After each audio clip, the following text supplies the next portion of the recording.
This is a caterpillar that we found on the farming.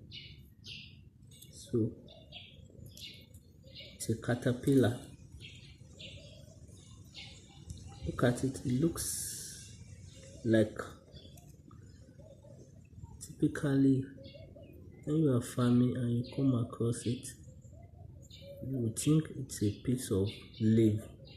It's design, but it's actually a caterpillar, like any normal caterpillar. You can see that it's turning as we are turning it.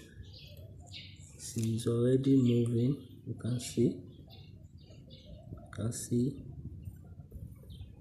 Have you ever seen this type of caterpillar before? Right? Awesome, isn't it? Thanks.